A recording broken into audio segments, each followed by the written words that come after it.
simpler workout which focuses on shoulder movement and moving and coordinating larger arm muscle groups. I'm using my right arm here to help stabilize the cane as I'm pushing it out. There's not really a name for this workout. I personally just call it cane push-ups.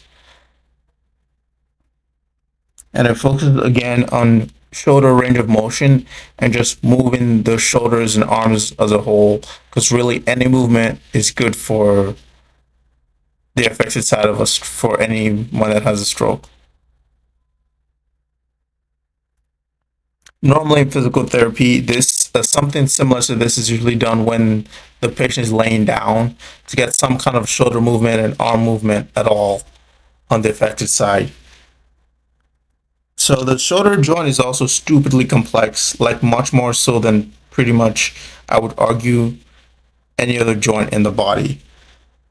Even when I was going to orthopedic surgery, it was my least favorite joint, just because there were so many muscles coming from so many parts of the body that were even unexpected. As part of this exercise, you'll also see there's some force wrist extension on my end to help keep the cane elevated and stabilized. When I was first thinking about doing this exercise, I remember I thought I was going to be doing it with 10 pounds with a barbell at first.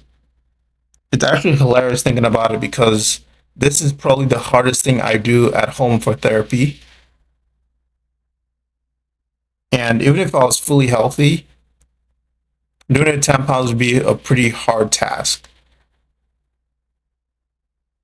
I know I'm making it look easy, but even though this is months after the stroke, so I've healed up quite a lot since, over a year after the stroke, actually. So I've healed up quite a lot since. Also, on top of everything, I'm already a larger guy. I'm very used to the gym again.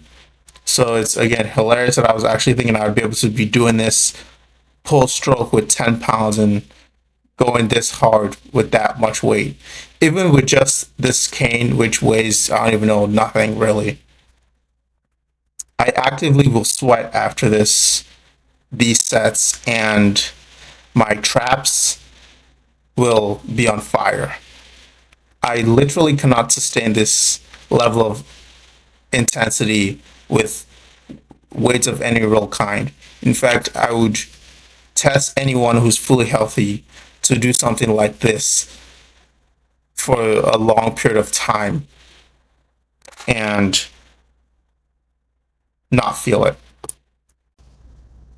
The eventual goal with these is actually to be able to do knee push-ups, or bitch push-ups, however you want to define those. So fortunately, this movement also recruits a lot of pec muscles. So the goal is to be able to end up being able to do hundreds of knee push-ups and go from there and to do eventual full push-ups by myself. Another thing that I don't think I mentioned before is there's a lot of scapula recruitment going on here too. So the scapula actually has a ton of different muscles that are attached to it, and is a big part of shoulder movement as well. And this recruits a lot of that and forces me to use them as well. And then again, the reason I'm standing is actually because it forces my lower body to balance itself against the forces that my upper body movement is essentially kind of swaying back and forth. So I'm forced to do whatever I can to balance myself. So that's why I personally do these standing up.